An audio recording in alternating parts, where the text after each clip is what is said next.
Hello students, welcome back to my channel Vinay classes. आज हम प्रश्नावली 15.1 पढ़ेंगे और इससे पहले की जितने भी वीडियोज़ हैं यानी कि चैप्टर 1 से लगाकर 14 तक कंप्लीट वीडियोज़ आपको प्लेलिस्ट में मिल जाएंगे। अब प्लेलिस्ट आपको यहाँ पर आई बटन आएगा, वहाँ पर क्लिक करना, प्लेलिस्ट भी आपको मिल जाएगी। ठीक है, तो देखो पहला प्रश्न यहाँ पर क्या है। निम्न आलेख यानी यहाँ हमें एक आलेख दे रखा है नीचे। किसी अस्पताल में एक रोगी का प्रति घंटे लिया गया तापमान दर्शाता है। यानी एक हॉस्पिटल के अंदर एक पेशेंट है यानी रोगी है और उसका प्रत्येक घंटे क्या किया जा रहा है, तापमान चेक किया जा रहा है। जैसे देखो यहाँ पर ये जो लाइन है ये आपकी एक्स अक्ष होती है और ये ऊपर वाली जो लाइन होती है वो वाई अक्ष होती है। तो एक्स अक्ष पर हमें क्या दे रखा है, समय दे रखा है, और वाई अक्ष पर हमें क्या दे रखा है, तापमान दे रखा है। जैसे यहाँ 9 बजे कितना तापमान था तो यहाँ ऊपर दिया गया है, 10 बजे कितना तापमान था। तो हर एक घंटे के बाद में उस रोगी का क्या कर रहे हैं, तापमान चेक कर रहे हैं और इस ग्राफ में उसको तापमान को दर्शा रहे हैं। अब यहाँ हमें ये प्रश्न दिए गए हैं, उसका हमें उत्तर देना है। तो इससे पहले हम कुछ छोटी छोटी बातें समझ लेते हैं कि ये जो ग्राफ पेपर होता है, ठीक है, इसमें कुछ इस प्रकार का एक ग्राफ पेपर होता है और इसमें ये खाने बने हुए होते हैं। ठीक है, तो यहाँ पर जो ये पॉइंट है, यहाँ से जो सीधी लाइन जाएगी जिसे हम क्षैतिज रेखा कहते हैं, ये कुछ इस प्रकार की होती है, ये हमारी क्षैतिज रेखा है। ठीक है, इसको हम एक्स अक्ष भी कहते हैं। और जो ऊपर लाइन जाती है इसको हम ऊर्ध्वाधर रेखा या वाई अक्ष कहते हैं। ये अब हम ग्राफ में पढ़ेंगे। इसके बाद में जो ये खाने हैं ना, इन खानों में देखो छोटी छोटी लाइनें बनी हुई हैं, बहुत सी छोटी छोटी लाइनें दिख रही है आपको। तो ये जो छोटी छोटी लाइनें हैं वो सीधी भी 10 है, ये ऐसे सीधी 10 है, और आड़ी भी कितनी है, 10 लाइनें हैं, है ना। इस एक खाने के अंदर कितनी लाइनें हैं, 10 लाइनें हैं। समझ में आया। तो ये ग्राफ होता है। अब हमें क्या करना है, इस ग्राफ के माध्यम से इस प्रश्नों के उत्तर देने हैं। ठीक है, अब हमेशा ध्यान रखना, जैसे मान लो ये एक खाना है तो इसके बीच में ये जो बीचों बीच वाली जो लाइन होती है वो इसकी आधी होती है। तो जैसे मान लो ये 1 है और ये 2 है, तो 1 और 2 के बीच में कितना है, आधा। कितना है, आधा नहीं, डेढ़। कितना है, 1 और 2 के बीच में कितना है, 1.5 है, यानी कि डेढ़ है। 0.5 ज़्यादा होता है। ठीक है, बीच में 1 और 2 के बीच में 1.5 है। कैसे कि यहाँ पर कितनी लाइनें, टोटल 10 लाइनें। तो 10 लाइनें हैं तो ये जो छोटी लाइन है वो 0.1, 0.2, 0.3, 0.4, 0.5। तो ये 0.5, तो ये 1 है तो कितनी हो गई, 1.5। फिर 1.6, 1.7, 1.8, 1.9, फिर उसके बाद 2। समझ में आया। तो इस एक खाने में छोटी छोटी 10 लाइनें होती है, इसका ध्यान रखना। बीचों बीच वाली 0.5 की होती है। जैसे मान लो ये आपका 6 है और ये 7 है, तो ये बीचों बीच वाली लाइन कितनी हो गई, 6.7 की हो जाएगी। बात समझ में आया। यानी बीच वाली लाइन जो है वो 0.5 ज़्यादा होती है। चलो ठीक है, अब इन प्रश्नों के उत्तर हमें देने हैं। अब हम बड़ी आसानी से उत्तर दे सकते हैं। जैसे पहला प्रश्न है, रोगी का तापमान 1 बजे दोपहर क्या था। तो यहाँ पर एक्स अक्ष में देखो हमें क्या दिया हुआ है, समय। और समय दोपहर 1 बजे कहाँ है, देखो तो 9 प्रातः, 10 प्रातः, 11 प्रातः, 12 दोपहर, 1 दोपहर, यानी 1 बजे दोपहर रोगी का तापमान क्या था। तो तापमान ऊपर दे रखा है तो 1 से आप ऊपर जाओ, यहाँ पर आए, है ना। अब ये लाइन कहाँ पर है, देखो तो ये लाइन आपकी 36 और 37 के ठीक बीच में है। तो 36 और 37 के बीच में कितना आएगा, 36 से 0.5 ज़्यादा, यानी कितना आ जाएगा, 36.5। तो ये आपका 36.5 हो गया, है ना। तो ए का उत्तर क्या हो जाएगा, हम लिखेंगे रोगी का तापमान 1 बजे कितना था, 36.5 डिग्री सेंटीग्रेड था। ठीक है, तापमान हमेशा डिग्री सेंटीग्रेड में आता है। तो ये पहले प्रश्न का उत्तर हो गया। फिर बी देखो, रोगी का तापमान 38.5 डिग्री सेंटीग्रेड कब था। यानी 38 से 0.5 ज़्यादा। तो ये देखो यहाँ पर 38 है, तो 38.5 कहाँ आएगा, यहाँ पर आएगा 38.5, है ना। अब यहाँ पर ये जो पॉइंट है वो कहाँ मिलेगा, तो आप सीधे चलिए, ये पॉइंट यहाँ पर आ रहा है। अब इस तापमान पर समय कितना था, तो नीचे जाओ, समय कितना था, दोपहर 12 बजे।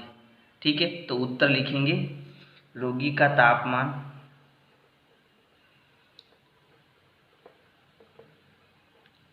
38.5 डिग्री सेंटीग्रेड कितने बजे था, दोपहर 12 बजे था। तो ग्राफ को देख के हमें उत्तर देने हैं। अब सी देखो, सी क्या है, इस पूरे अंतराल में, यानी ये जो अंतराल दे रखा है उस पूरे अंतराल में रोगी का तापमान 2 बार एक समान था। ठीक है, यानी ऐसा कौन सा अंतराल है जिसमें रोगी का तापमान समान था, ये दो समय क्या थे वो भी बताना है। तो देखो अंतराल क्या होता है, 9 से 10 के बीच में क्या समान था, नहीं, ये तो ऊपर जा रहा था यानी तापमान बढ़ रहा था। 10 से 11 के बीच में, तो 10 से 11 के बीच में भी तापमान बढ़ रहा था। 11 से 12 के बीच में वापस घट रहा था। 12 से 1 के बीच में घट रहा था। 1 से 2 के बीच में ना तो घट रहा था ना बढ़ रहा था, यानी एक समान तापमान था, है ना। तो हम क्या कहेंगे, दोपहर 1 तथा 2 बजे, दोपहर 1 तथा 2 बजे तापमान समान था, समान था। ये हमारा उत्तर हो जाएगा। अब डी देखो, डी क्या कहता है, 1.30 बजे यानी कि 1:30 बजे दोपहर रोगी का तापमान क्या था, यानी हमें तापमान बताना है कितने बजे, 1:30 बजे का। इस निष्कर्ष पर आप कैसे पहुंचे ये भी बताना है।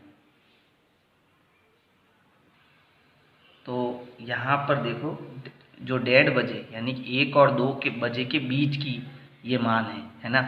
तो देखो यहाँ 1 और 2 के बीच में ये रहा, तो ये हो गया 1:30 यहाँ पर 1:30। अब यहाँ पर देखो तापमान कितना होगा, तो हम यहाँ पर पहुँचे, लेकिन यहाँ पर कोई पॉइंट नहीं है, लेकिन हमें पता है 1 और 2 के बीच में तापमान कितना रहा। तो 1 और 2 के बीच में जो तापमान रहा वो समान रहा, और वो कितना था, 36.5, 36 से पॉइंट ज़्यादा, है ना। तो उत्तर लिख देते हैं कि 1:30 पर तापमान जो था वो कितना था, 36.5 डिग्री सेंटीग्रेड था। अब इस निष्कर्ष पर हम कैसे पहुँचे, तो हम कह सकते हैं कि दोपहर 1 से 2 बजे का तापमान, दोपहर 1 बजे से 2 बजे का तापमान 36.5 डिग्री सेंटीग्रेड रहा। ठीक है, अतः 1:30 पर भी यही तापमान रहेगा, ये हमारा उत्तर हो जाएगा। ठीक है, अब अगला देखो, ई क्या कहता है, किन अंतरालों में रोगी का तापमान बढ़ने का रुझान दर्शाता है, यानी कि हमें वो अंतराल बताने हैं जहाँ पर तापमान तेज गति से बढ़ता जा रहा है। तो देखो यहाँ पर 9 बजे से 10 बजे तक बढ़ रहा है, तो हम लिखेंगे ताप कब कब बढ़ रहा है वो हमें बताना है। ठीक है, तो हम कहेंगे प्रातः 9 बजे से 10 बजे तक तापमान बढ़ा।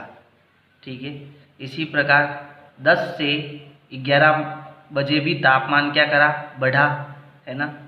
10 बजे से 11 बजे भी तापमान बढ़ा। ठीक है। फिर क्या हुआ देखो, 11 बजे से 12 बजे घटा, 12 बजे से 1 बजे घटा, 1 बजे से 2 बजे समान रहा, लेकिन 2 बजे से 3 बजे वापस क्या हुआ, तापमान बढ़ा। तो हम इसके नीचे लिखेंगे 2 बजे से 3 बजे तापमान बढ़ा, तापमान बढ़ा। तो हमें बताना था कि कब कब तापमान बढ़ा, और वो हमने बता दिया। ठीक है, तो ये हमारा पहला प्रश्न कंप्लीट हुआ। अब हम दूसरा प्रश्न देखते हैं कि दूसरा प्रश्न क्या है। तो देखो दूसरा प्रश्न क्या है। प्रश्न है, एक निर्माता कंपनी की विभिन्न वर्षों में की गई बिक्री निम्न आलेख द्वारा दर्शाई गई है। यानी एक कंपनी है, वो कोई चीज़ बना रही है, जैसे मान लो टीवी बना रही है, ठीक है, और वो टीवी बेचती है। तो उसकी जो बिक्री है वो किस में है, करोड़ों में है। तो यहाँ देखो ग्राफ में जो ये एक्स अक्ष है उसमें तो आपके वर्ष दिया हुआ है, यानी समय दिया हुआ है, वर्ष दिया हुआ है, ठीक है। और जो ये वाई अक्ष है जो ऊपर की ओर जा रहा है वो बिक्री बता रहा है, किस में, करोड़ों में, ठीक है। जैसे 2002 में कितनी बिक्री हुई, तो देखो ये पॉइंट का आ रहा है यहाँ पर, 4 करोड़ बिक्री हुई। 2003 में कितनी बिक्री हुई, तो 8 और 6 के बीच में कितना आएगा, 7 आएगा, 6 7 8 है ना, तो 8 और 6 के बीच में 7 आएगा, यानी 7 करोड़ की बिक्री हुई। फिर 2004 में कितनी बिक्री हुई, 6 करोड़ की बिक्री हुई। फिर 2005 में 10 करोड़ की बिक्री हुई। 2006 में 8 करोड़ की बिक्री हुई। तो ये ग्राफ हमें दिया हुआ है। अब हमें इन प्रश्नों के उत्तर देने हैं। तो यहाँ पर देखो सबसे पहले पहला जो प्रश्न है उसमें 2 प्रश्न हैं।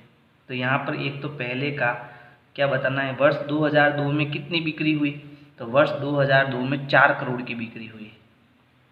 वर्ष 2002 में 4 करोड़ की, कितने करोड़ की, 4 करोड़ की बिक्री हुई।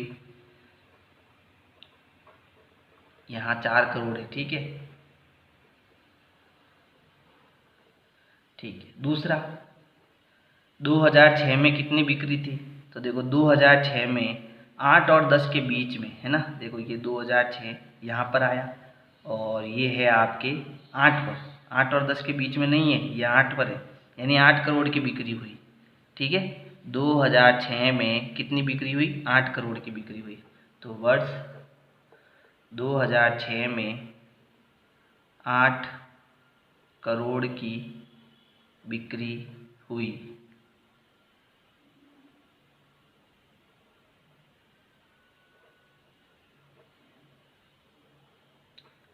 ठीक है, अब है बी। बी में क्या है देखो, वर्ष 2003 में और 2005 में कितनी बिक्री थी, यानी इसमें भी हमें बिक्री ही बतानी है।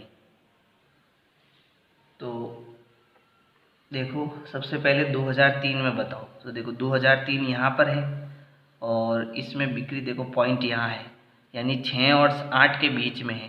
तो 6 और 8 के बीच में कितनी बिक्री हुई, 7 करोड़ की बिक्री हुई, है ना। तो वर्ष 2003 में 7 करोड़ की, अच्छा 7 करोड़ क्या है, रुपए है ना, रुपए की बिक्री हुई, बिक्री हुई।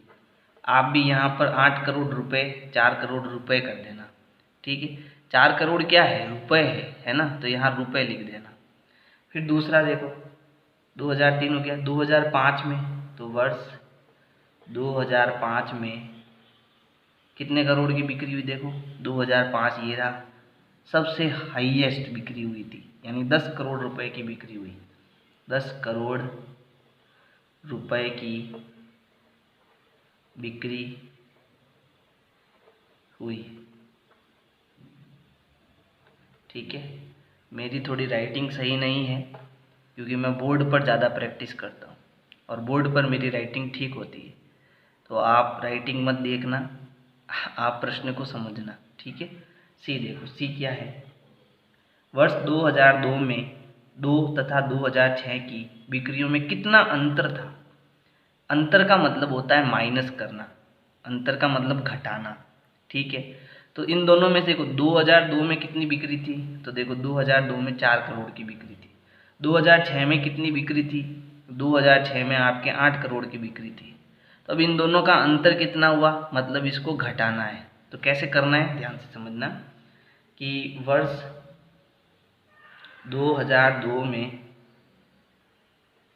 बिक्री कितनी बिक्री थी, 2 करोड़ रुपए, 2 करोड़ रुपए, ठीक है।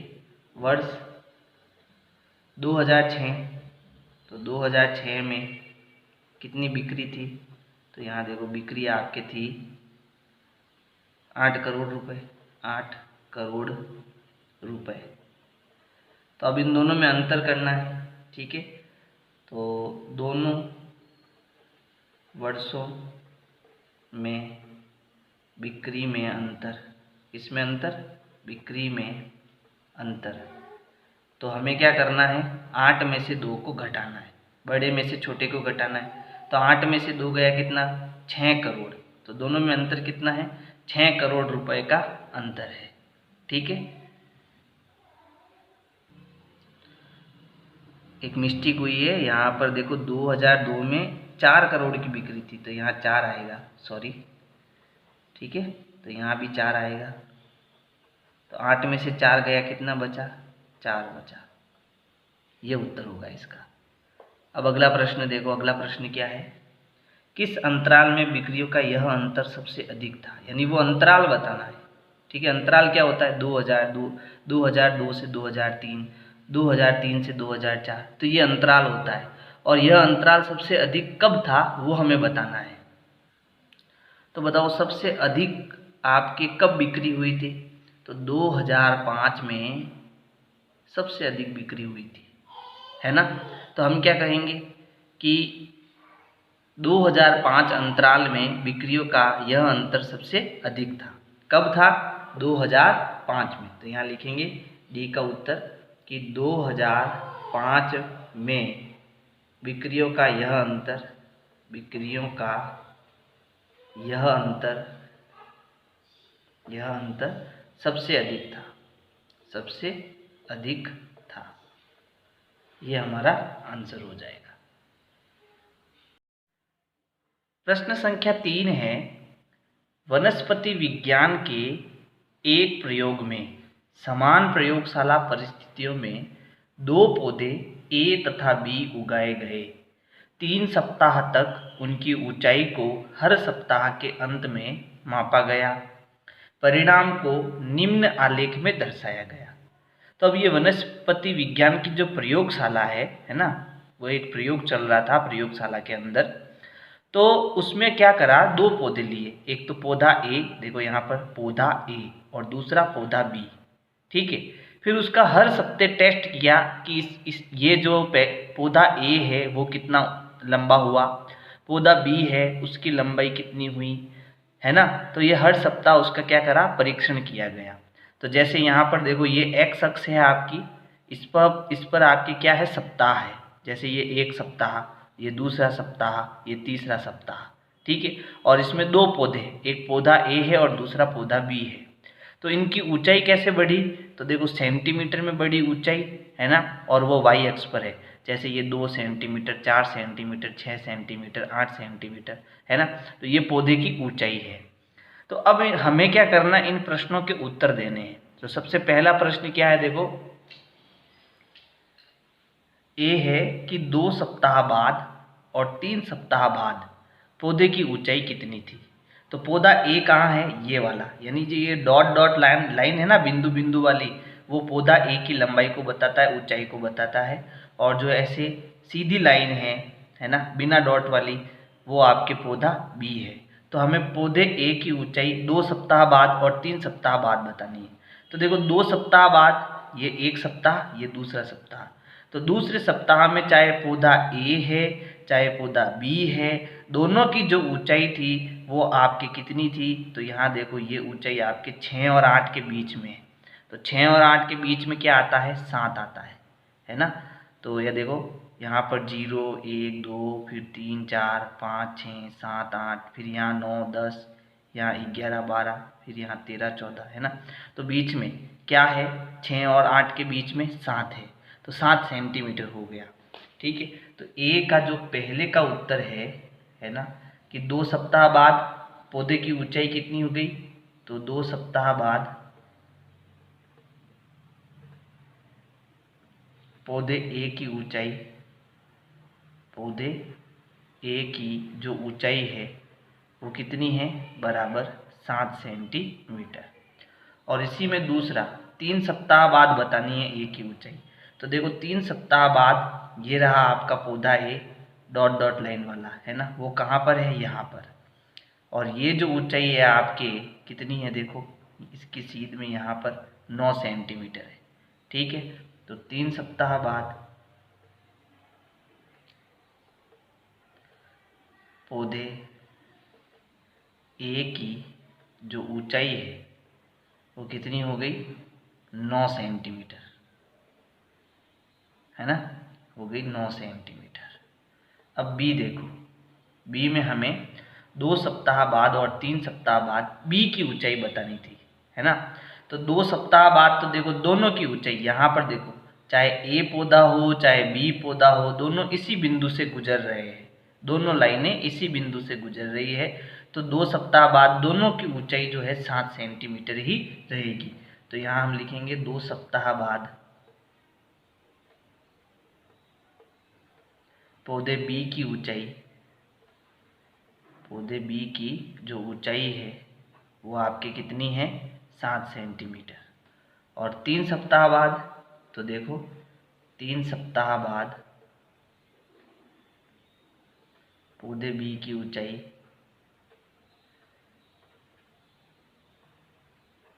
बराबर, तो 3 सप्ताह बाद देखो ये पौधा ए से भी ज़्यादा बी की ऊंचाई है, और बी की ऊंचाई कितनी है, देखो यहाँ पर है बी पौधा इस पॉइंट पर, और ये जो पॉइंट है वो आपका 10 सेंटीमीटर पर है, तो इसकी ऊंचाई कितनी आ गई, 10 सेंटीमीटर। अब दूसरे प्रश्न को देखो, यानी तीसरे प्रश्न को, सी, तीसरे सप्ताह में पौधे ए की ऊंचाई कितनी बढ़ी, तो तीसरे सप्ताह में कितनी बढ़ी वो बतानी है। तो देखो तीसरे सप्ताह में जो पौधे ए की ऊंचाई है वो आपकी कितनी आई, 9 सेंटीमीटर आई, तो कितनी बढ़ी, तो देखो दूसरे सप्ताह में कितनी थी, तो दूसरे सप्ताह में थी आपकी 7 सेंटीमीटर। फिर तीसरे सप्ताह में कितनी हो गई ए की ऊंचाई, तो तीसरे सप्ताह में आपकी हो गई 9 सेंटीमीटर। तो बताओ कितना गैप आया, 2 का गैप आया ना, पहले 7 थी फिर 9 आ गई, तो 9 में से 7 गया, कितना बचा, 2 सेंटीमीटर। तो कितनी बड़ी ऊंचाई, 2 सेंटीमीटर की ऊंचाई बढ़ गई। समझ में आया। तो यहाँ उत्तर लिखना है तीसरे सप्ताह में, तीसरे सप्ताह में ए की ऊंचाई, ए की ऊंचाई 9 - 7 बराबर 2 सेंटीमीटर बढ़ी।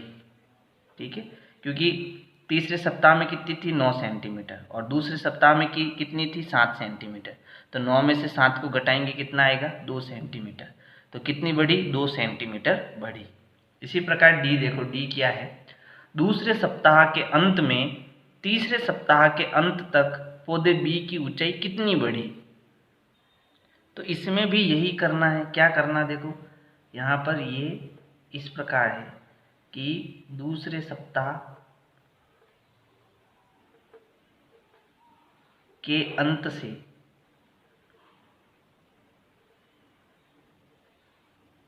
तीसरे सप्ताह के अंत तक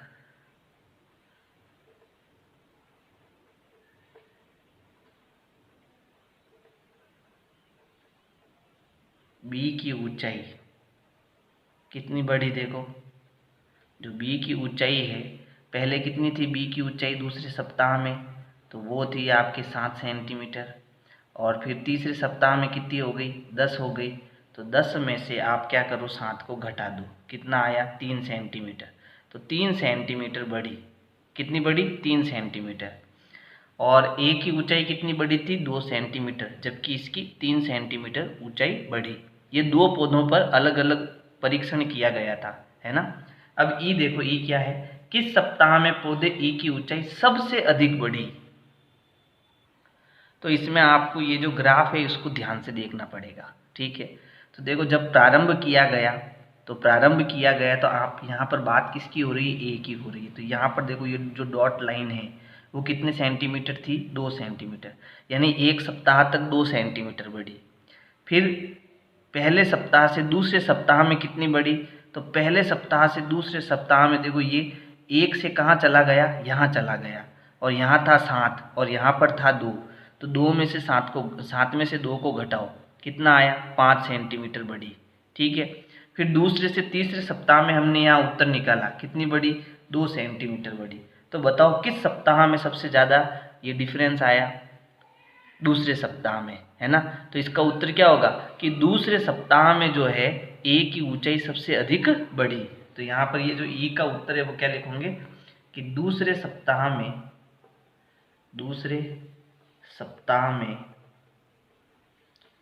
ए की ऊंचाई सबसे अधिक बढ़ी। समझ में आया ना, क्योंकि मतलब प्रारंभ से पहले सप्ताह में ऊंचाई बढ़ी 2 की, पहले से दूसरे सप्ताह तक कितनी बढ़ गई, 5 सेंटीमीटर की ऊंचाई बढ़ गई, है ना। तो इसका ध्यान रखना, ये ग्राफ पढ़ना आपको आना चाहिए, बहुत ज़रूरी है। अब अगला देखो, यहाँ है किस सप्ताह में पौधे बी की ऊंचाई सबसे कम बढ़ी, यानी सबसे कम कौन से सप्ताह में बढ़ी वो बताना है। तो अगर हम प्रारंभ से देखें बी को, तो यहाँ देखो ये प्रारंभ से ये वाली जो लाइन है वो बी की है ना। तो ये प्रारंभ में कितनी थी, 1 सेंटीमीटर ही बढ़ी। फिर उसके बाद कितनी बढ़ गई, तो देखो ये 7 और ये 7 में से 1 गया 6 सेंटीमीटर, यानी तो ये तो 6 सेंटीमीटर सबसे ज़्यादा बढ़ी यहाँ पर दूसरे सप्ताह में। पहले सप्ताह में 1 सेंटीमीटर ही बढ़ी, दूसरे सप्ताह में 6 सेंटीमीटर बढ़ गई, और तीसरे सप्ताह में कितनी बढ़ गई, तो देखो ये 7 सेंटीमीटर और ये 9 सेंटीमीटर, नहीं 10 सेंटीमीटर। तो 10 में से 7 गया कितना, 3 सेंटीमीटर बढ़ी। तो पहले सप्ताह में 1 सेंटीमीटर, दूसरे सप्ताह में 6 सेंटीमीटर और तीसरे सप्ताह में 3 सेंटीमीटर बढ़ी। तो बताओ सबसे कम कब बढ़ी, पहले सप्ताह में, है ना। तो इस F का उत्तर क्या हो जाएगा, F का उत्तर हो जाएगा पहले सप्ताह में पौधे बी की ऊंचाई सबसे कम बढ़ी, ये इसका आंसर हो जाएगा। और अंत में देखो लास्ट प्रश्न क्या है, क्या किसी सप्ताह में दोनों पौधों की ऊंचाई समान थी, पहचानिए। अब देखो यहाँ पर दूसरे सप्ताह में चाहे पौधा आपका ए हो ये वाला, ठीक है, चाहे पौधा बी हो, दोनों की ऊंचाई कितनी थी, 7 सेंटीमीटर ही थी, है ना। तो इसका उत्तर क्या होगा, दूसरे सप्ताह में। तो इसका उत्तर यहाँ लिख रहा हूँ, देखो जी का उत्तर क्या लिखना है, दूसरे सप्ताह के अंत में दोनों पौधों की ऊंचाई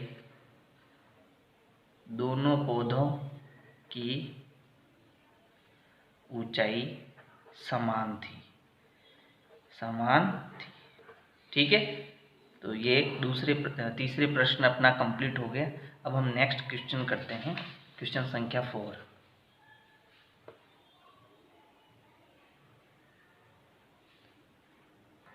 प्रश्न है, निम्न आलेख किसी सप्ताह के प्रत्येक दिन के लिए पूर्वानुमानित तापमान तथा वास्तविक तापमान दर्शाता है, ठीक है। यानी दोनों तापमान दर्शाता है, पूर्व का तापमान और वास्तविक तापमान। तो हमें इन प्रश्नों के उत्तर देने हैं, लेकिन उससे पहले इस ग्राफ को समझो कि ये कहना क्या चाहता है। तो ये ग्राफ ये कहना चाहता है कि एक सप्ताह था, उस सप्ताह में नीचे क्या थे, यहाँ पर दिन, यानी सोमवार, मंगलवार, बुधवार ऐसे दिन थे, और ऊपर क्या था, उसका तापमान था।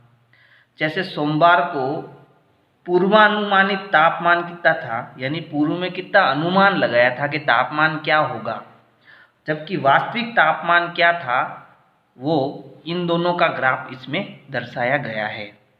अब यहाँ पूर्वानुमानित जो ग्राफ है वो डॉट डॉट लाइन है, जबकि वास्तविक लाइन है वो आपकी बिना डॉट की है। ठीक है, जैसे अगर मैं सोमवार की बात करूं तो ये पूर्वानुमानित ताप कितना है, तो सोमवार को हमने माना था कि 15 डिग्री सेंटीग्रेड तापमान होगा, लेकिन वास्तव में वो तापमान कितना हुआ सोमवार को, वो आपका था 15 और 20 के बीच में। तो बताओ 15 और 20 के बीच में क्या होगा, है ना। अब यहाँ पर ये कैसे करना है उसको बता देता हूँ। तो देखो ये 20 है, ठीक है, और ये 15, अगर इन दोनों को हम घटाएं तो कितना आता है, 5 आता है।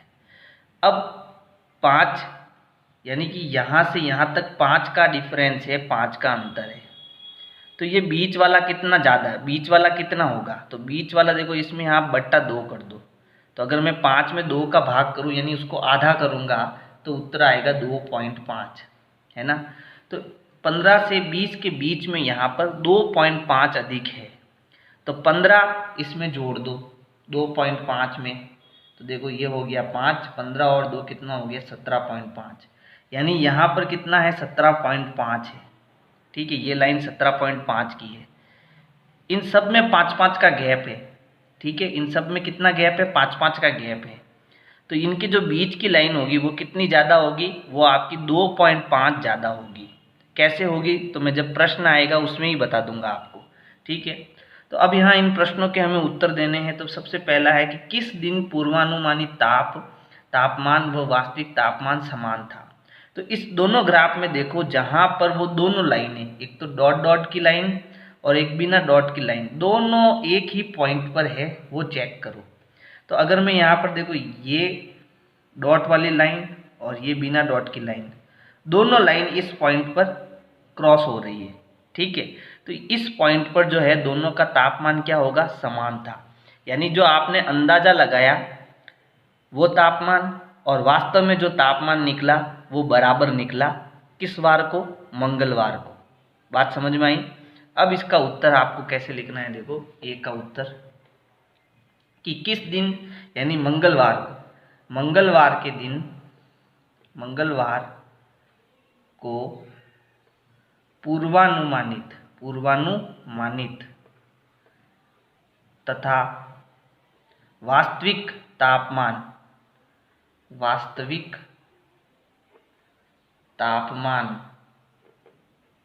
क्या था, समान था। फिर बी का उत्तर देखो, सप्ताह में पूर्वानुमानित अधिकतम तापमान क्या था। इस पूरे सप्ताह में पूर्वानुमानित यानी जो ये डॉट डॉट की लाइन है वो सबसे ऊपर कहाँ पर थी, तो देखो ये सबसे ऊपर यहाँ पर है, ये डॉट डॉट वाली लाइन। ठीक है, सबसे ऊपर यहाँ पर है, लेकिन यहाँ कौन सा वार है, रविवार है। तो हमारा उत्तर क्या होगा कि रविवार को पूर्वानुमानित अधिकतम तापमान था। तो लेकिन रविवार को कितना था वो भी बताना पड़ेगा। तो रविवार को देखो यहाँ पर कितना तापमान आ रहा है, तो इसकी सीधे में आप जाओ, ये कितना आ रहा है 35, तो 35 डिग्री सेंटीग्रेड था।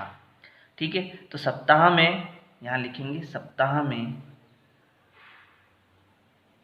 पूर्वानुमानित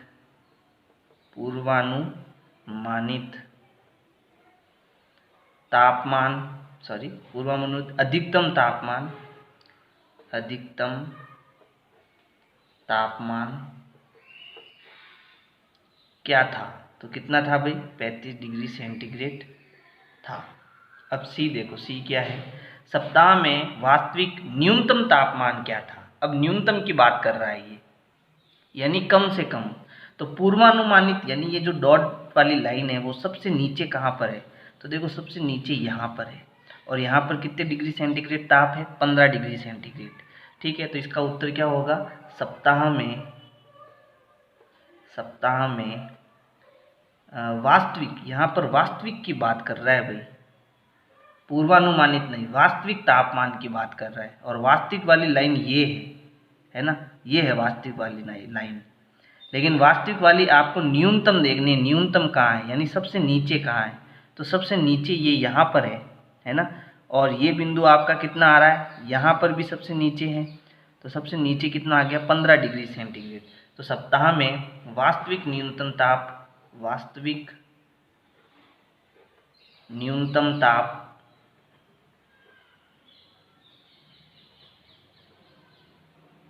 15 डिग्री सेंटीग्रेड था।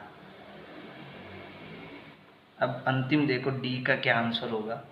तो यहाँ डी है, किस दिन वास्तविक तापमान व पूर्वानुमानित तापमान में अंतर सर्वाधिक था, यानी गैप सबसे ज़्यादा था, वो बताना है। तो अब इसको समझना ध्यान से देखो। अगर मैं सोमवार की बात करूँ तो पूर्वानुमानित और वास्तविक में देखो कितना अंतर आ रहा है, 1 खाने का अंतर आ रहा है, ठीक है। फिर अगर मंगलवार की बात करूँ तो दोनों का तापमान समान आ गए, यहाँ तो कोई अंतर है ही नहीं। फिर बुधवार की बात करूँ तो यहाँ देखो 2 खानों का अंतर है, ये 1 खाना और ये फिर दूसरा खाना, तो यहाँ 2 खानों का अंतर आ गया, ठीक है। फिर अगर मैं बृहस्पतिवार यानी गुरुवार की बात करूँ तो यहाँ सबसे ज़्यादा अंतर है, देखो 1 खाना फिर दूसरा खाना और तीसरा खाना, तो यहाँ 3 खानों का अंतर, यानी कि कितना 15 डिग्री सेंटीग्रेड का अंतर आ गया, क्योंकि 1 खाना 5 डिग्री सेंटीग्रेड का है ना। तो ये यहाँ पर सबसे बड़ा गैप आ गया। फिर शुक्रवार की बात करूँ तो दोनों का तापमान समान, शनिवार की बात करूँ तो यहाँ 2 खानों का अंतर, रविवार की बात करूँ तो दोनों का तापमान समान, ठीक है। तो यहाँ पर बृहस्पतिवार को सबसे ज़्यादा बड़ा गैप है, यानी सबसे ज़्यादा अंतर है। तो हमारा उत्तर होगा बृहस्पति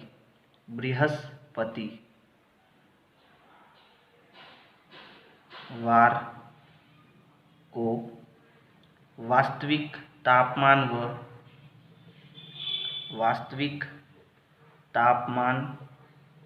व पूर्वानुमानित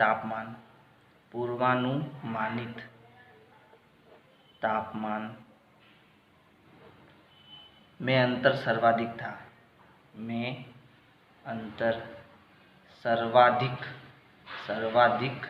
था, ठीक है। लेकिन अब देखो हम पहले प्रश्न में केवल मंगलवार लिखा हमने, जबकि अभी मैंने बताया कि 3 जगहों पर तापमान समान है ना। देखो एक तो मंगलवार को तापमान समान है दोनों का, फिर उसके बाद में देखो शुक्रवार को भी तापमान समान है दोनों का, और रविवार को भी तापमान है दोनों का समान। तो यहाँ उत्तर तीनों आएगा, मंगलवार को, फिर उसके बाद शुक्रवार को, और फिर उसके बाद रविवार को। तो यहाँ मंगलवार के साथ शुक्रवार और रविवार भी इसका उत्तर होगा, शुक्रवार व रविवार, ये भी इसका क्या होगा, उत्तर होगा। प्रश्न संख्या 5 प्रश्न है, निम्न तालिका प्रयोग कर एक रेखिक आलेख बनाइए। यानी अब हमें जो है एक आलेख बनाना है, और रेखिक आलेख का मतलब होता है सीधी लाइनों वाला आलेख, ठीक है, जिसमें हम बिंदुओं को मिलाएंगे और सीधी सीधी रेखाएं जो है वो बनाएंगे। तो इसी को हम रेखिक आलेख कहते हैं। जैसे यहाँ पर 5वें का जो पहला है वो है, विभिन्न वर्षों में किसी पर्वतीय नगर में हिमपात के, ठीक है, इसके लिए हमें ये सारणी दी हुई है। तो यहाँ देखो वर्ष 2003 में कितना हिमपात हुआ, हिमपात मतलब कितनी बार बर्फ़ की बारिश हुई, ठीक है, यानी बर्फ़ गिरी। तो 2003 में 8 बार बर्फ़ गिरी, 2004 में 10 बार, और 2005 में 5 बार, और 2006 में 12 बार जो है बर्फ़ गिरी, ठीक है। तो इसकी जो है हमें ग्राफ बनाना है।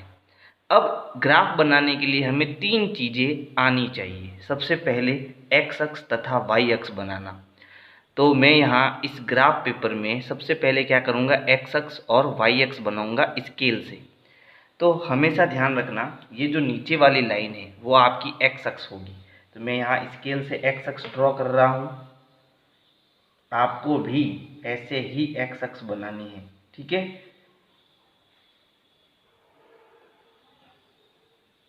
ये बन गई हमारी एक्स अक्ष। अब वाई अक्ष बनानी है, तो सीधा ऊपर जो है आपको सीधी लाइन खींचनी है। ये बन गई आपके एक्स अक्ष, और ये बन गई वाई अक्ष।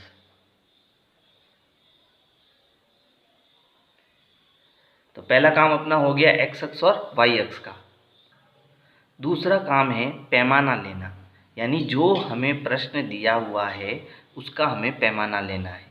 तो यहाँ पर हमेशा ध्यान रखना, जो ऊपर वाला खाना होता है वो हमेशा एक्स अक्ष को दर्शाता है, और जो ये नीचे वाला खाना होता है वो वाई अक्ष को दर्शाता है।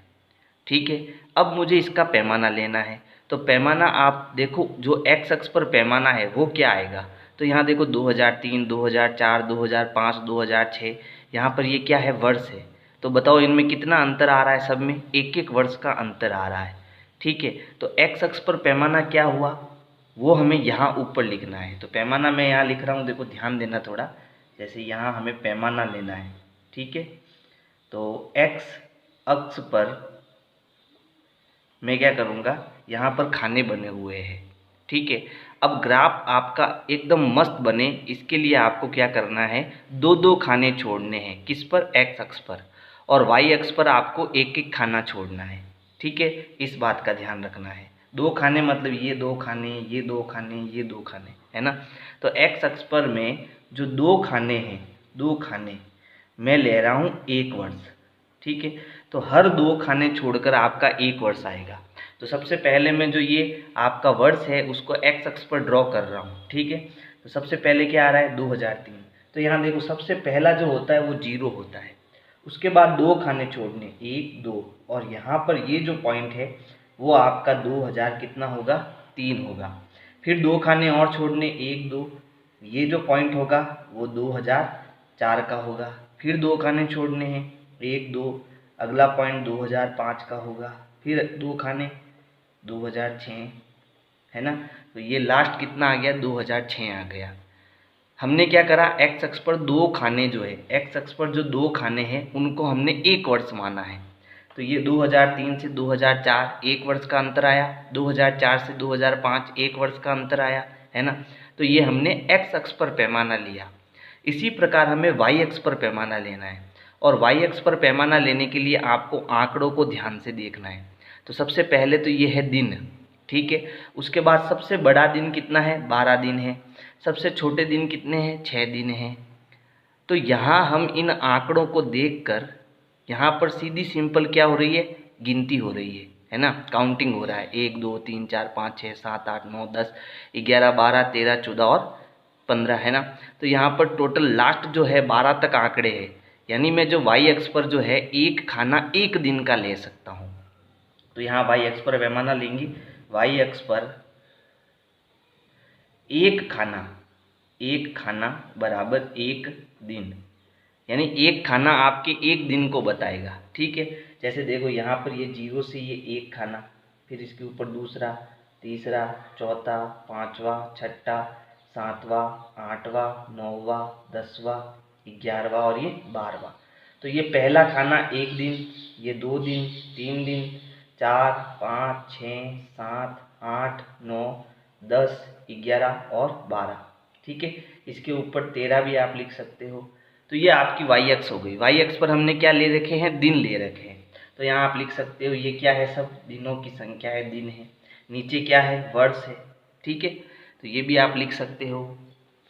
अब तीसरा जो काम है हमारा वो है बिंदु लगाना। तो बिंदु हमें इस सारणी को देख के लगाना है। सबसे पहले हम एक्स अक्ष पर चलेंगे, उसके बाद हम वाई अक्ष पर चलेंगे। तो देखो सबसे पहले यहाँ पर देखो, इस पर एक्स अक्ष पर मुझे कितना चलना है, 2003 तक चलना है, और वाई अक्ष पर मुझे कितना चलना है, 8 दिनों तक चलना है। ठीक है, तो पहले सबसे पहले एक्स अक्ष पर चलो, तो यहाँ 0 से कितना चलना, 2003 तक। तो चलो यहाँ से 2003 आया। उसके बाद वाई अक्ष पर आपको कितना चलना, 8। अब वाई अक्ष कहाँ है, ऊपर की ओर, तो आपको यहाँ से ऊपर 8 कदम चलने हैं। तो देखो 1 2 3 4 5 6 7 और ये 8, यहाँ पर 8 आया। अब यहाँ क्या करना है, आपको ये बिंदु लगाना है।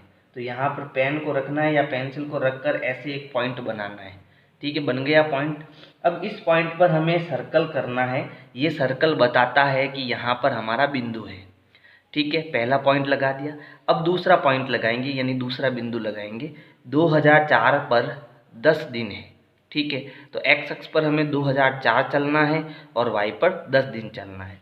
तो यहाँ 0 से पहले 2004 पर चलो, ये रहा 2004।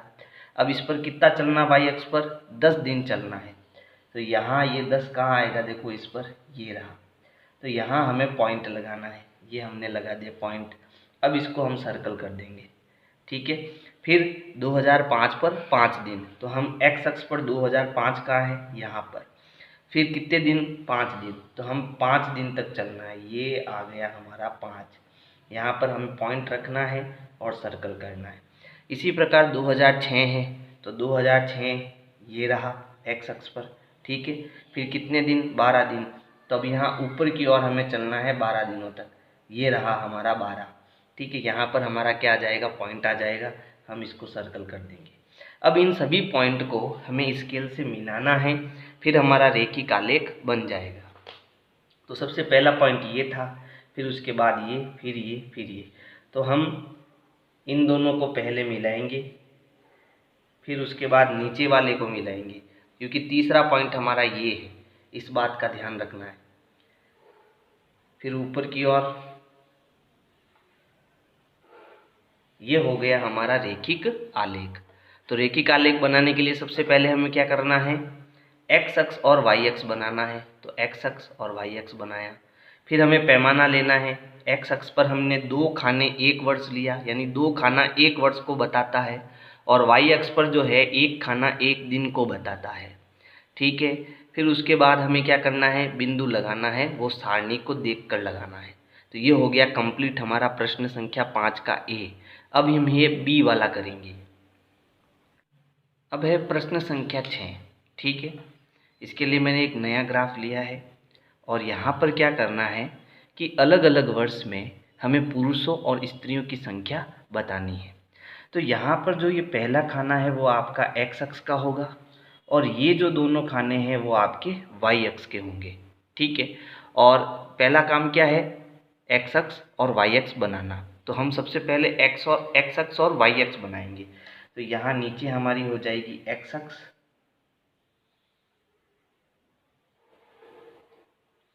और ऊपर हमारी क्या हो जाएगी? वाई अक्ष।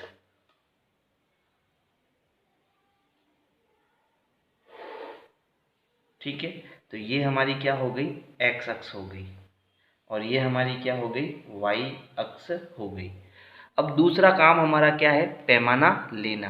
तो अब हम क्या करते हैं? पैमाना लेंगे। तो पैमाना हमें क्या लेना है? देखो, एक्स अक्ष पर लेना है सबसे पहले, और एक्स अक्ष पर देखो यहाँ पर 2003, 2004, 2005, 2006, 2007 कितने वर्षों का अंतर है? 1 वर्ष का अंतर है, ठीक है। और ग्राफ अच्छा बनाना है तो हमें यहाँ 2 खाने छोड़ने हैं। कितने खाने? 2 खाने। तो पैमाना हो जाएगा एक्स अक्ष पर 2 खाने छोड़ने हैं, यानी 2 खाने किसके बराबर लेने हैं? 1 वर्ष के अंतराल में लेने हैं, ठीक है। फिर वाई अक्ष में देखो, वाई अक्ष में सबसे छोटा आंकड़ा कितना है? 11.3, और सबसे बड़ा आंकड़ा कितना है? 13.6, ठीक है। तो सबसे छोटा आंकड़ा और सबसे बड़ा आंकड़ा आपके नंबर में आ रहा है, 1 2 3 4 5 6 7 8 9 10 11 12 13 और 14, इनके बीच में आ रहा है। तो हम यहाँ एक खाना जो है वो हम जनसंख्या ले सकते हैं, ठीक है। तो यहाँ पर वाई अक्ष पर एक खाना हमें लेना है। एक खाना, खाने नहीं, एक खाना बराबर यहाँ पर हमें 1 इकाई लेनी है, ठीक है। कितनी इकाई? 1 इकाई लेनी है, जो कि आपको जनसंख्या को बताएगी, ठीक है। 12,000 13,000 ऐसे वो बताएगी। अच्छा, अब हमें क्या करना? एक्स अक्ष पर सन लिखने हैं, वर्ष लिखने हैं। तो सबसे पहले यहाँ तो आएगा 0, फिर उसके बाद 2 खाने छोड़ने हैं। तो 2 खाने छोड़कर कौन सा वर्ष आएगा? 2003 आएगा। फिर 2 खाने छोड़ने, फिर कौन सा वर्ष? 2004। फिर 2 खाने छोड़कर 2005, इसी प्रकार 2006, और लास्ट में कितना आ जाएगा? 2007, ठीक है। अब हमें क्या करना है? वाई अक्ष पर जो है पुरुषों की संख्या और स्त्रियों की संख्या, इसका पैमाना लेना है। वो हमने क्या करा? वाई अक्ष पर एक खाना जो है वो 1 इकाई के बराबर है, ठीक है। इसका मतलब कि एक खाना जो है वो 1 का है। फिर 2 खाना 2, इसी प्रकार 4 5 6 7 8 9 10 11 12, और ये कितना हो गया? 13, और लास्ट में ये कितना हो जाएगा? 14। उसके बाद हमें ऐसे एरो बनाने हैं, ठीक है। ये एक्स अक्ष और ये वाई अक्ष। अब अगला काम देखो, तीसरा काम है बिंदु लगाना। तो सबसे पहले हम क्या करेंगे, पुरुषों की संख्या के बिंदु लगाएंगे, फिर स्त्रियों की संख्या के लगाएंगे। तो सबसे पहले देखो 2003 में कितने पुरुष, 12,000 पुरुष, है ना। तो यहाँ देखो पहले एक्स अक्ष पर कितना चलना, 2003, तो ये एक्स अक्ष पर आ गया 2003। फिर वाई अक्ष पर कितना चलना, 12, तो 2003 से वाई अक्ष किधर है, ऊपर की ओर, तो ऊपर कितना चलना है, 12 चलना है। तो यहाँ ऊपर से हम 12 कदम चलेंगे, यहाँ पर ये आ गया 12, यहाँ पर हमें पॉइंट लगाना है और सर्कल करना है, ठीक है। फिर 2004 में कितना चलना है, 12.5। अब देखो यहाँ 0.5 आया, और एक खाने में जो है ये छोटी छोटी 10 लाइनें होती है टोटल, ठीक है। तो यहाँ कुल 10 लाइनें होगी, तो यह छोटी एक लाइन जो है, छोटी एक लाइन वो 0.1, 0.2, 0.3 ऐसी होगी, है ना। तो हमें यहाँ 12.5 चलना है, यानी 12 के बाद में छोटी छोटी लाइनें 5 चलनी है। तो 2004 ये आ गया, 2004 ऊपर जाना है 12.5 तक। तो देखो यहाँ तक तो 12 आ गया। अब छोटी छोटी लाइनें देखो, यहाँ पर 1, 2, 3, 4 और ये 5, तो यहाँ पर हमारा पॉइंट आ जाएगा और हमें इसको सर्कल करना है। फिर उसके बाद 2005 में कितनी जनसंख्या, 13,000, तो ये एक्स अक्ष पर आ गया 2005। अब ऊपर जाना है 13 पर, तो ये आ गए हम 13 पर, ये आ गया देखो 13 पर, पॉइंट लगाना है।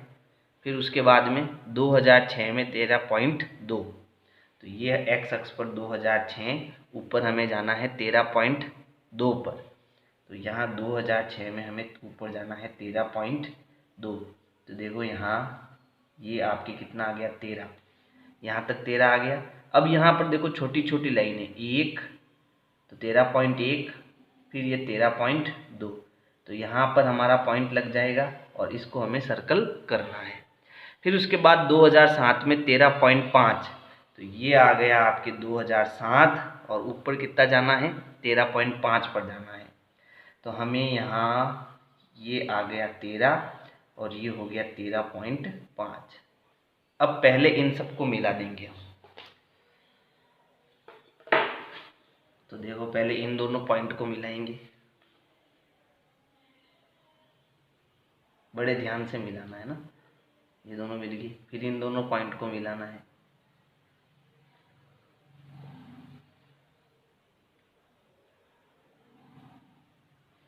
फिर उसके बाद इन दोनों पॉइंट को मिलाना है,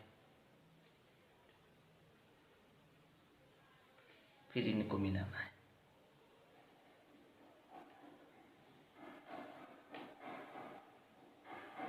ठीक है, तो ये लाइन जो है वो पुरुषों की है। अब स्त्रियों की जो है वो लाइन बनानी है, लेकिन इसमें देखो ये लाइन इसके अलग कलर में बनाना, जैसे ये ब्लू है तो इसकी रेड कलर में बनाना, ठीक है।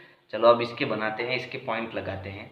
2003 में कितनी स्त्रियां, 11.3 हजार, तो ये आपका आ गया एक्स अक्ष पर 2003। अब आपको ऊपर जाना 11.3 पर, तो ये ऊपर जाएगा, तो देखो ये आ गया आपका 11। अब छोटी छोटी लाइनें 0.3, तो 11 के ऊपर 1, 2 और ये 3, यहाँ हमारा पॉइंट आ जाएगा, सर्कल करना है। फिर 2004 पर 11.9, तो ये आ गया 2004 एक्स अक्ष पर, और जाना कितना है, 11.9, तो ये आ गया 11। और छोटी छोटी लाइनें आपको 9 गिननी है, तो ये 11.9 हो गया, इसको सर्कल कर देंगे। 2005 पर 13, तो ये एक्स अक्ष पर 2005। अब आपको 13 पर जाना है, तो यहाँ देखो पहले से 13 पर एक सर्कल बना हुआ है, तो इसको डबल सर्कल कर दो, यानी हमारा जो स्त्रे वाला पॉइंट है वो भी यहीं पर है, इसका डबल सर्कल का मतलब ये हो गया, ठीक है। फिर उसके बाद में 2006 में 13.6 में जाना है, तो यहाँ एक्स अक्ष पर ये हो गया 2006। अब ऊपर अपने कितना जाना है, 13.6 पर, तो ये आपकी यहाँ तक तो हो गया 13, ठीक है। अब 6 छोटी छोटी लाइनें, तो देखो यहाँ गिननी पड़ेगी, 1, 2, 3, 4, 5 और ये आ गई 6, तो यहाँ हमें पॉइंट लगाना है, सर्कल करना है। और 2007 में 12.8, तो ये हो गया 2007, ऊपर कितना जाना है, 12.8 पर, ठीक है। तो हम यहाँ से ऊपर जाएंगे 12, ये आ गया हमारा 12, सॉरी ये 13 है, यहाँ 12, फिर 12 पॉइंट कहाँ जाना, 8 तक।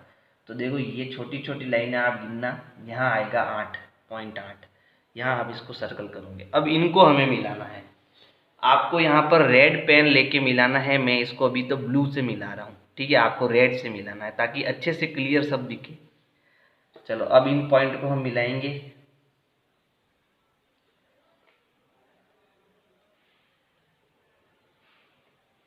इसको इससे मिलाना है उसके बाद में।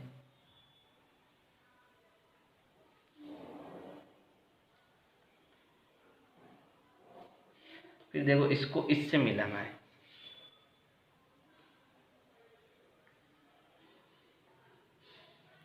और फिर इसको इससे। ये आप रेड कलर पेन से मिलाओगे, है ना, ताकि स्पष्ट दिखे महिलाओं की लाइन कौन सी है और पुरुषों की कौन सी है। तो ये हमारा बन गया ग्राफ, ठीक है। बहुत सरल है, बहुत आसान है, लेकिन आपको हर चीज़ का ध्यान रखना पड़ेगा।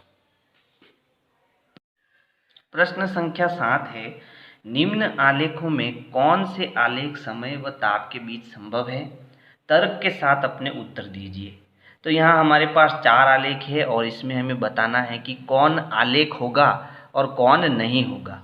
तो हमेशा ध्यान रखना आलेख कब बनता है, जब एक्स अक्ष और वाई अक्ष के मान जो है वो एकदम सटीक हो, तब आलेख बनता है, नहीं तो नहीं बनता। जैसे यहाँ पर पहला देखो, हमें बताना है कि ये आलेख है या नहीं, तो अब इसका उत्तर देखना क्या होगा। तो यहाँ पर अगर मैं ग्राफ की बात करूँ तो ये हमारा हो गया एक्स अक्ष और ये हमारा हो गया वाई अक्ष।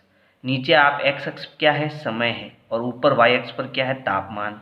तो देखो धीरे धीरे यहाँ पर जब आता है तो इस समय पर तापमान बढ़ रहा है, फिर इस समय पर तापमान बढ़ रहा है, इस समय पर भी तापमान बढ़ रहा है। तो ये ग्राफ हमारा सही है।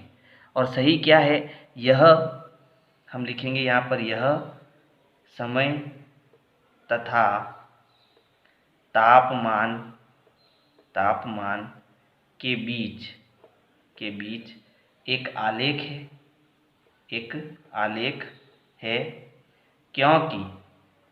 क्योंकि अलग अलग समय पर तापमान जो है वो उसकी क्या हो रही है, धीमे धीमे वृद्धि हो रही है, ठीक है। क्योंकि अलग अलग समय पर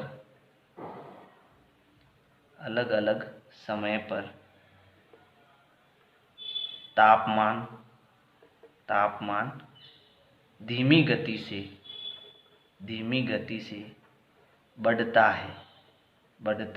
है, इसलिए यह आलेख है। फिर दूसरा देखो, दूसरा वाला आलेख है या नहीं, तो ये भी आलेख है। क्यों? क्योंकि देखो इस समय पर सबसे ज़्यादा तापमान था, फिर दूसरे बार तापमान यहाँ आया यानी कम हुआ, फिर और कम हुआ, फिर और कम हुआ।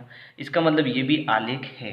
तो हम कहेंगे यह समय तथा तापमान के बीच एक आलेख है, क्योंकि अलग अलग समय पर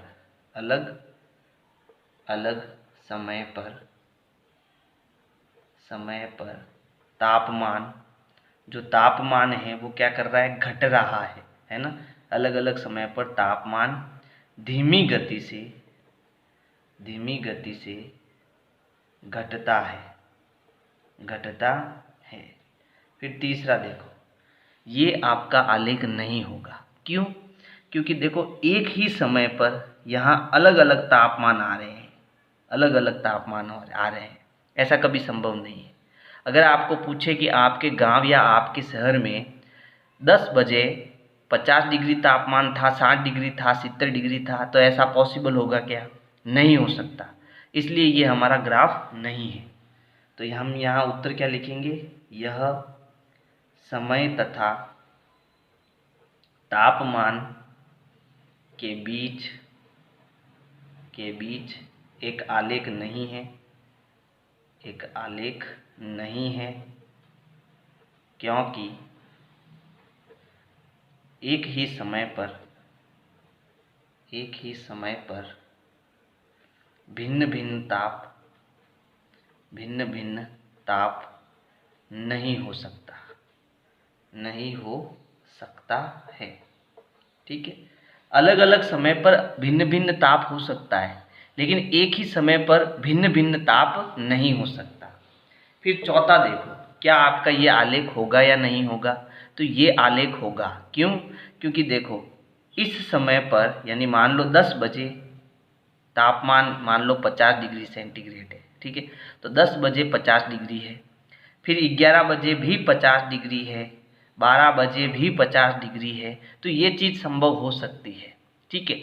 एक ही समय पर तापमान समान हो सकता है, लेकिन एक ही समय पर तापमान अलग अलग नहीं हो सकता, ठीक है। तो ये भी आपका क्या है, ग्राफ है। तो इसका उत्तर लिखना है हमको, तो ध्यान देना इसका उत्तर क्या लिखना है। यह एक आलेख है,